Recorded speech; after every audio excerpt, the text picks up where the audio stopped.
So guys আমি finally দেখে নিয়েছি আওয়ার আপন 2। আমাকে এটা বলতেই হবে, ইমরান হাশমিকে এত বছর পর আরেকবার বড় স্ক্রিনে দেখে ভীষণ ভীষণ ভীষণ ভালো লেগেছে। আওয়ার আপন 2 নিয়ে কথা বলতে গেলে অবশ্যই মিউজিকের কথাটা আগে আমাকে বলতে হবে, কারণ মিউজিক হচ্ছে এই মুভির সব থেকে স্ট্রংগেস্ট পয়েন্ট। প্রতিটা গান ভীষণ ভালো। অফকোর্স আওয়ার আপন পার্ট 1 এর গানগুলো তো আছেই, কিন্তু নতুন যে কটা গান আছে সেটাও ভীষণ ভালো। এই মুভিতে শাবানা আজমি কেন এই মুভিটা চুজ করেছে আমি জানি না, বলতে পারবো না, বিকজ শাবানা আজমি বেশি রোলই ছিল না। Because I love Shabana Azmi. আর কেন শাবানা আজমি ক্যারেক্টারটা করলো যেখানে বেশি রোলই ছিল না, আমার আরো মনে হচ্ছিল যেন আরো আমি ওনাকে দেখতে চাই। দিশা পাটানিকে আই থিঙ্ক প্রথমবার আমার এত বেশি ভালো লেগেছে। আর ইমরান হাশমি, উফ, কি বলবো আমি তার কথা।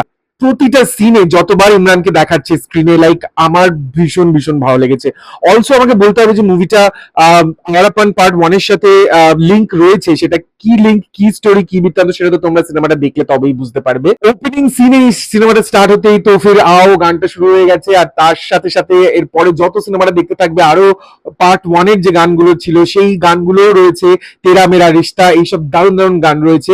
ওভারঅল সিনেমাটা বলতে গেলে it's a very good one time watch, but hour আপন 1 এর মতো যে অত দারুণ আমি সেটা কিন্তু বলবো না। হ্যাঁ, একটা সিনে আমি কেঁদে ফেলেছিলাম, কিন্তু তারপরে আবার লাস্টে গিয়ে মনে হলো এমন একটা সিন দেখালো যে আমি কেন কাঁদলাম। প্লিজ যাও গিয়ে দেখে আসো আওয়ার আপন 2। ওভারঅল ভীষণ ভালো এক্সপিরিয়েন্স।